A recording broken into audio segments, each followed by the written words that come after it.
12월 12일 토요일 새벽 기도회 및 가정 예배를 시작하겠습니다. 다 함께 찬송가 285장 하나님께 찬송 올려드리겠습니다.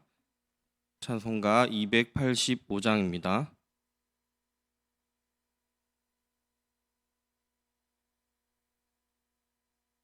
찬송가 285장 함께 하나님 앞에 찬송 올려드리겠습니다. 주의 말씀 받은 그날 참 기쁘고 복되도다.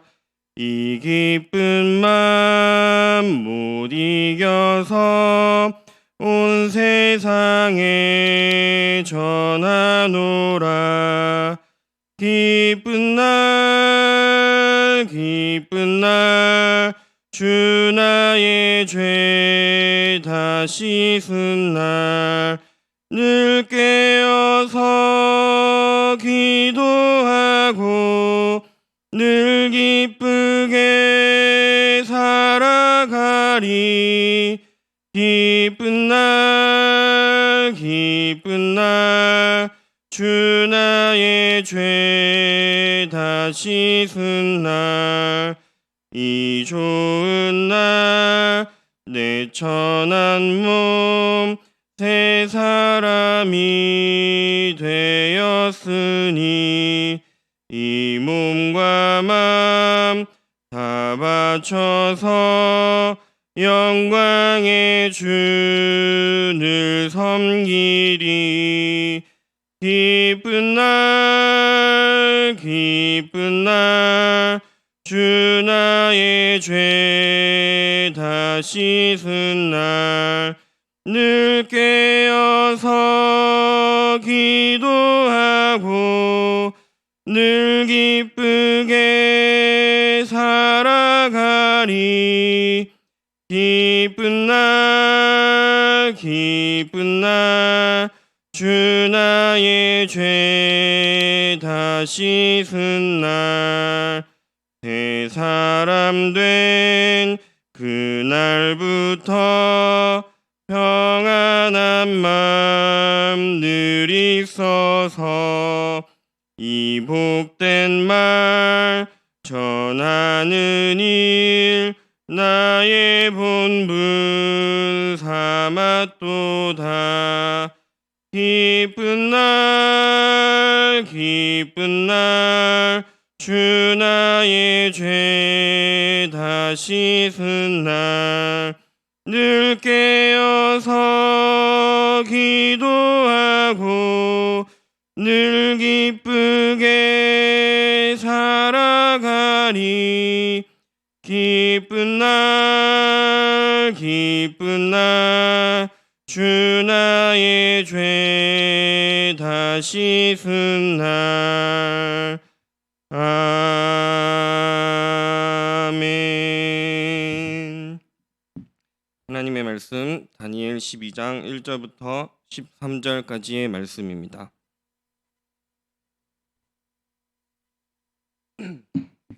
하나님의 말씀 구약성경 다니엘서 12장 1절부터 13절까지의 말씀입니다. 다니엘서 12장 1절부터 13절까지의 말씀을 다 함께 봉독하도록 하겠습니다. 그때 내 민족을 호위하는 큰 군주 미가엘이 일어날 것이요 또 환란이 있으리니 이는 개국 이래로 그때까지 없던 환란일 것이며 그때에 내 백성 중 책에 기록된 모든 자가 구원을 받을 것이라.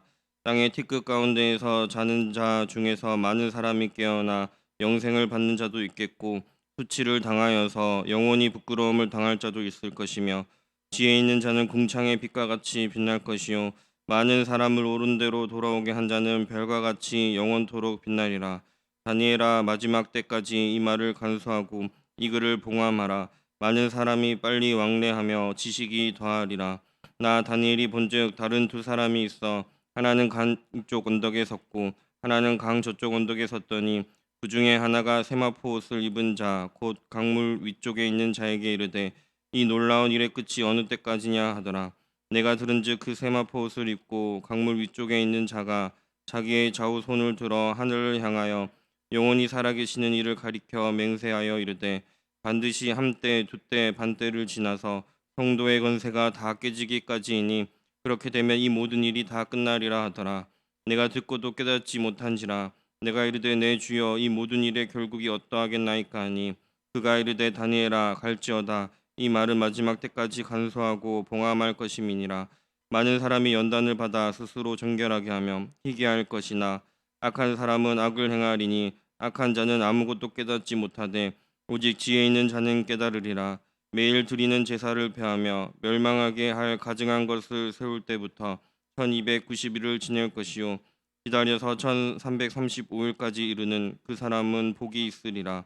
너는 가서 마지막을 기다리라. 이는 내가 평안히 쉬다가 끝날에는 내 몫을 누릴 것임이라. 아멘. 하늘의 별처럼 영원히 빛나는 신앙이라는 제목으로 하나님의 말씀을 나누도록 하겠습니다. 오늘 본문 다니엘서 12장을 마지막으로 해서 우리가 약 한 달 정도 살펴본 다니엘의 말씀을 마무리가 됩니다. 오늘 본문은 10장부터 계속해서 이어져 온 마지막 때의 우리 성도의 삶에 대해 다니엘을 통해 우리에게 전해주고 있습니다. 오늘 우리에게 주는 말씀을 통해서 한 달 동안 우리가 다니엘서를 통해 살펴본 말씀을 정리하고 또 다니엘의 삶을 통해서 다시 오실 예수님을 기다리는 성도의 삶을 살아가는 저와 여러분들이 되기를 바랍니다. 오늘 말씀 첫 번째로 살펴볼 것은 성경은 늘 마지막을 이야기합니다. 오늘 본문에서는 마지막 때라는 말이 여러 번 나옵니다.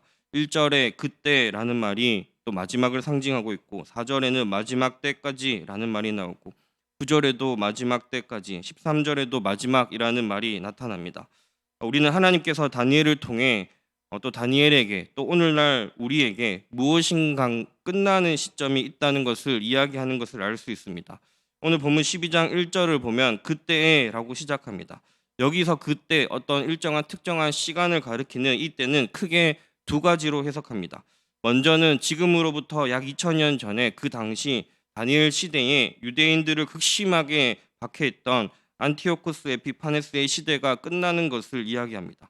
그리고 또 다른 하나는 예수 그리스도의 재림 다시 오심을 통한 세상의 마지막 날 끝날을 가리키기도 합니다. 우리 1절 말씀을 다시 한번 읽어보도록 하겠습니다. 1절입니다. 그때 내 민족을 호위하는 큰 군주 미가엘이 일어날 것이요 또 환란이 있으리니 이는 개국 이래로 그때까지 없던 환란일 것이며 그때에 내 백성 중 책에 기록된 모든 자가 구원을 받을 것이라. 아멘. 1절을 통해 알 수 있는 것은 마지막 날에 구원이 있는데 그 구원이 있기 전까지 성도들에게 환란이 있을 것이라는 것을 알 수 있습니다.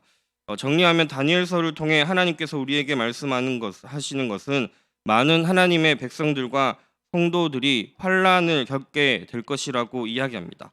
본문 7절 말씀을 보시면 성도의 건세가 다 깨지기까지라는 말이 나옵니다.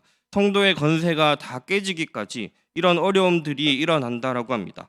이 어려움이 얼마나 큰지 우리 성도들의 그 삶과 성도들의 건세가 다 산산조각 난다고 이야기합니다.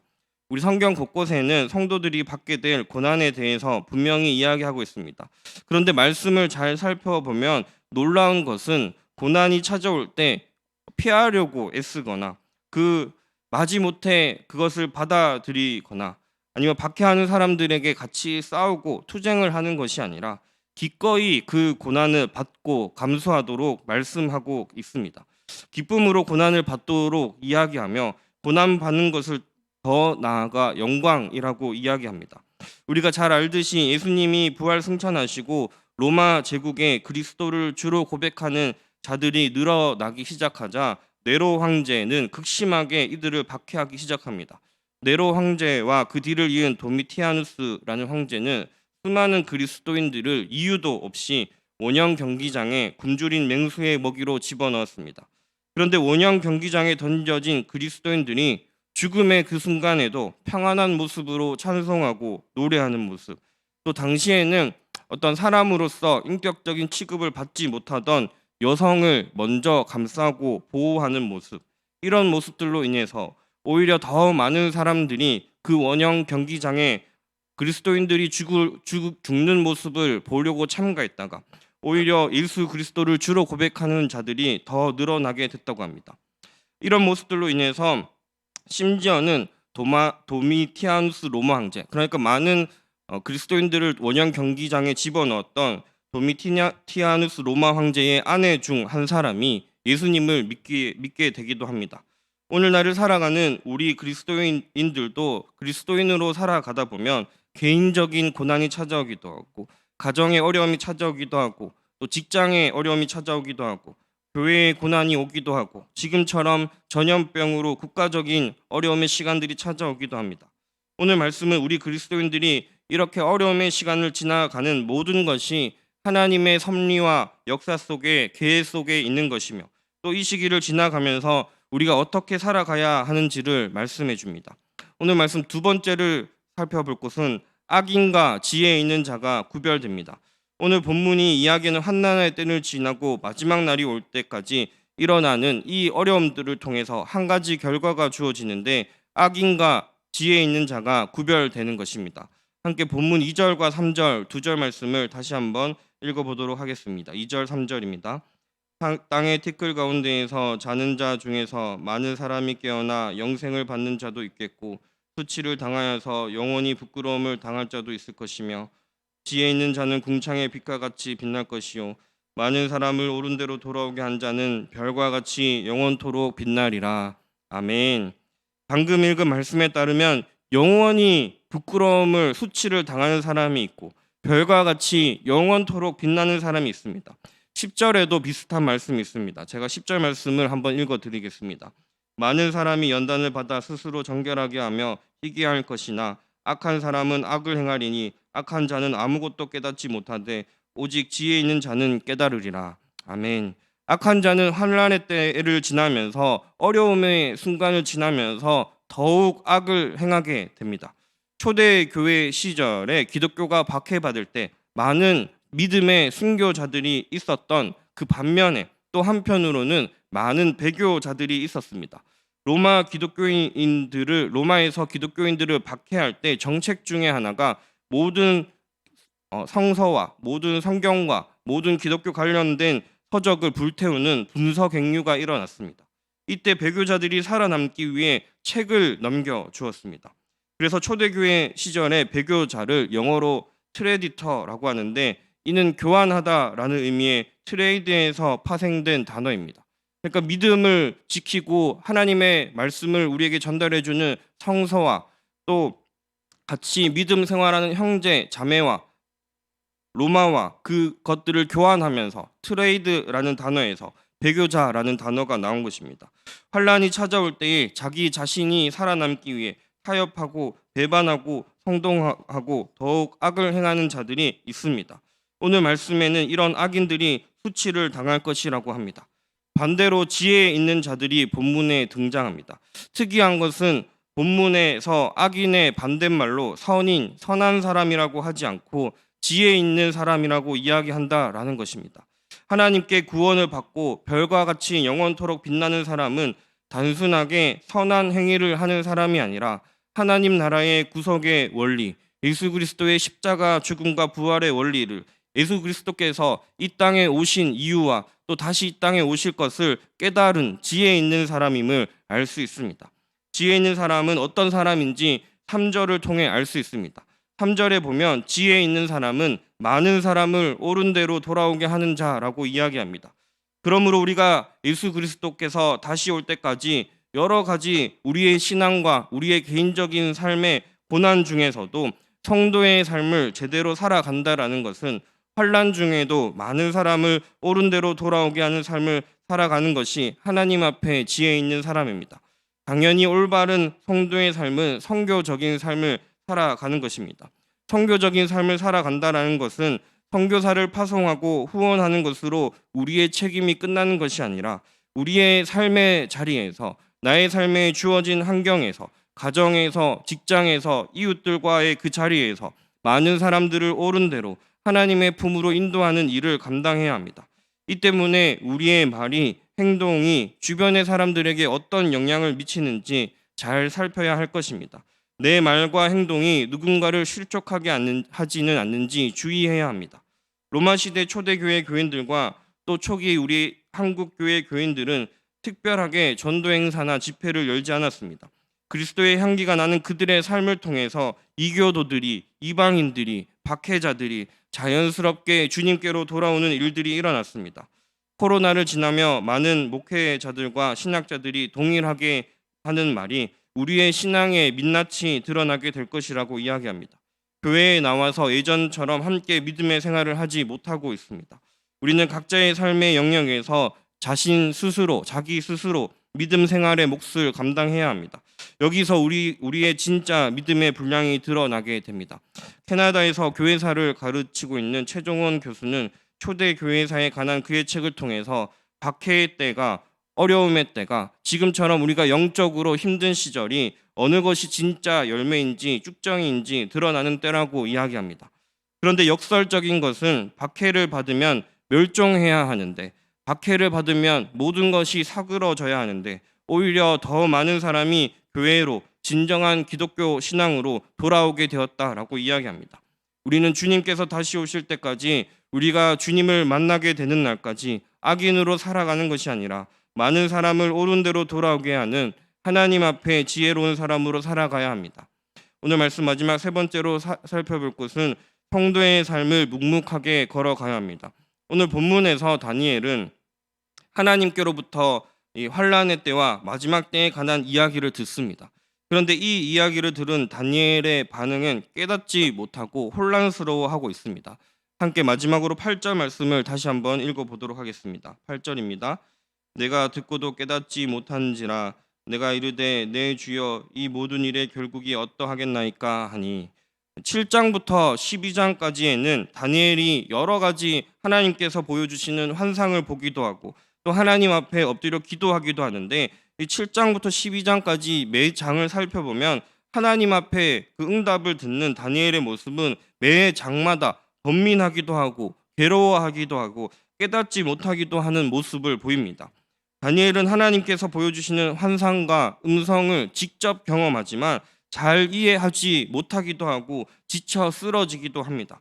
한 구약학자는 이런 다니엘의 모습이 우리 모든 하나님의 백성들의 모습과 동일하다라고 이야기합니다. 우리는 언제나 어디에서나 원하기만 하면 찬양을 듣고 부를 수 있고 기도 제목을 나누고 기도를 할 수 있으며 말씀을 듣고 묵상할 수 있는 그런 시대를 살아가고 있습니다. 어떤 사람은 우리가 말씀의 홍수 시대를 살아간다라고 이야기합니다. 우리는 TV를 틀기만 하면 언제든지 말씀을 들을 수 있고 이제는 유튜브를 통해서 언제든지 원하기만 한다면 매일 매 시간 찬양을 듣기도 하고 말씀을 듣기도 할 수 있습니다. 그런데 우리의 모습도 다니엘처럼 때로는 번민하기도 하고 때로는 괴로워하기도 하며 때로는 하나님의 말씀을 제대로 깨닫지도 못하기도 합니다.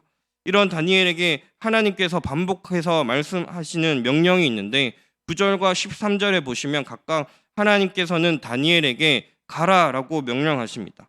이는 비록 다니엘이 하나님의 말씀을 다 깨닫지 못하고 여전히 의문을 품고 있지만 그의 삶의 자리에서 그의 사명을 다해 하나님의 사람으로 지혜 있는 자로 많은 사람을 옳은 대로 돌아오게 하는 자로 살아가라고 이야기하시는 하나님의 명령입니다.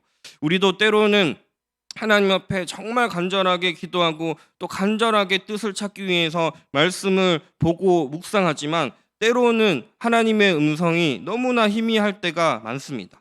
그런데 우리는 오늘을 살아가고 또 내일을 살아가야 합니다. 가정에서 집안일을 해야 하고 직장에서 맡겨진 일들을 해야 합니다.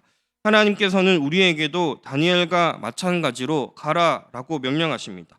고난 중에도 환난 중에도 하나님의 백성의 사명을 감당하는 자로 하나님의 자녀로 살아가고 많은 사람들에게 예수 그리스도께서 이 땅에 오셨고 또 다시 이 땅에 오실 것을 전하는 자로 살아가야 합니다. 마지막 13절 오늘 본문의 말씀을 보면 너는 가서 마지막을 기다리라 이는 내가 평안히 쉬다가 끝날에는 내 몫을 누릴 것임이라 라는 말씀이 있습니다. 이렇게 말씀이 다니엘서가 끝이 납니다. 다니엘서 마지막 절은 이 어려움의 시간을 지나가던 다니엘에게 하나님께서 주시는 소망의 말씀입니다. 하나님 앞에 충성되게 살아간 하나님의 백성들이 받게 될 소망의 말씀입니다. 사도 바울은 디모데 후서에서 이렇게 이야기합니다. 나는 선한 싸움을 싸우고 나의 달려갈 길을 마치고 믿음을 지켰으니 이제 후로는 나를 위하여 의의 면류관이 예배이 되었으므로 주 곧 의로우신 재판장이 그날에 내게 주실 것이며 내게만 아니라 주의 나타나심을 사모하는 모든 자에게도니라고 이야기합니다. 한 달의 시간 동안 살펴본 다니엘 말씀을 기억하면서 환난과 고난과 핍박 중에도 다니엘처럼 사도 바울처럼 믿음의 사람으로 살아가고 이 땅에서 세속의 복음을 소망하는 것이 아니라 주께서 주실 의의 면류관을 사모하고 많은 사람을 옳은 대로 돌아오게 하는 지혜로운 자로 살아가는 저와 여러분이 되기를 바랍니다. 기도하겠습니다. 사랑과 은혜가 풍성하신 하나님 아버지, 오늘도 귀한 은혜의 말씀을 우리에게 허락하심에 감사드립니다. 우리의 삶이 날마다 주님 만날 날을 기다리는 삶이 되기를 원합니다. 오늘 말씀에 살펴본 것처럼 마지막 날에 우리가 하나님 앞에 지혜로운 자로 살아갔음을 칭찬받고 하나님 주시는 복을 누리는 자로 살아갈 수 있도록 인도하여 주십시오. 우리의 삶의 일상의 모든 순간을 통해서 우리의 입술에 나오는 말과 우리의 행동 하나하나들을 통해서 우리의 삶이 그리스도의 향기가 되고 그리스도의 편지가 되게 하셔서 많은 사람들을 옳은 대로 돌아오게 하는 별과 같이 빛나는 삶을 살아갈 수 있도록 하나님 아버지의 지혜를 더하여 주시옵소서. 세상을 살아가다 보면 악인들 속에서 죄의 유혹이 다가올 때가 많이 있습니다. 성령께서 우리를 붙들어 주시고 성령의 충만함을 허락해 주셔서 환난과 시험 속에서도 신앙을 지키기를 힘쓰는 성도의 삶을 살아가는 은혜를 허락해 주십시오. 때로는 우리의 삶에 여러 가지 시련이 찾아옵니다. 다니엘이 포로의 삶에서 하나님 경외하는 삶을 살았고 바울이 여러 고난 중에서도 복음을 전하는 삶을 살아간 것처럼 우리의 삶이 날마다 하나님 영광 돌리는 삶이 되게 하시고 주께서 주시는 힘과 능력으로 살아가도록 인도하여 주십시오. 우리 서서문 교회 많은 성도님들 각자의 삶의 자리에 살아가면서 수많은 기도의 제목들이 있을 줄 압니다.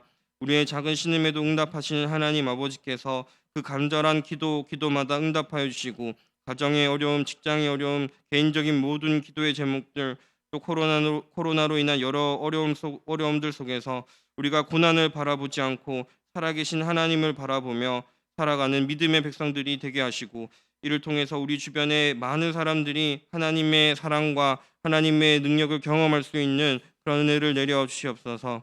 이 시간 새벽 기도의 자리에 가정에서도 온라인으로 하나님 앞에 예배드리는 기도하는 모든 우리 서소문 교회의 가정들 성도들 한 명 한 명 하나님께서 기억하여 주시고 세상 속에서 살아갈 때에 믿음이 흔들리지 않도록 하나님께서 붙들어 주시고 하나님의 말씀을 늘 가까이 하며 다니엘처럼 하나님을 경외하고 온전하게 그리스도인으로 살아가는 자들이 되게 하시고 우리 모든 서소문교회 성도님들의 삶을 통해서 그 가정 가운데 그 직장 가운데 하나님의 선한 영향력이 나타날 수 있도록 하나님 아버지 인도하여 주시옵소서.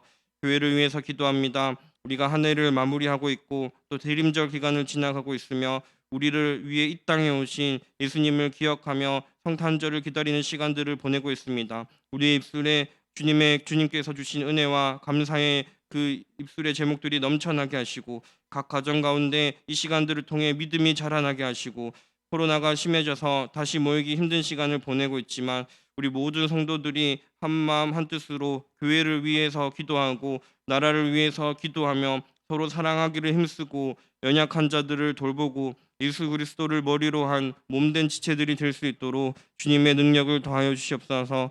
하나님 아버지 나라와 민족을 위해서 기도합니다. 하나님 앞에 죄악된 우리의 모습들을 주님 회개합니다. 우리를 긍휼히 여기시고 여러 가지 어려움과 시험 속에서 문제들 속에서 자비의 하나님께서 치료자 되신 하나님께서 우리를 고치시고 붙들어 주셔서 우리 나라와 민족이 하나님의 은혜와 축복을 누리는 나라와 민족이 되고 온 세계 열방 가운데 하나님의 사랑을 전하는 또 나누는 그런 나라 민족이 되도록 은혜 내려 주시옵소서. 오늘 하루의 삶 일상의 모든 삶 가운데서도 하나님과 동행하기를 원하오며 예수 그리스도의 이름으로 기도드립니다. 아멘.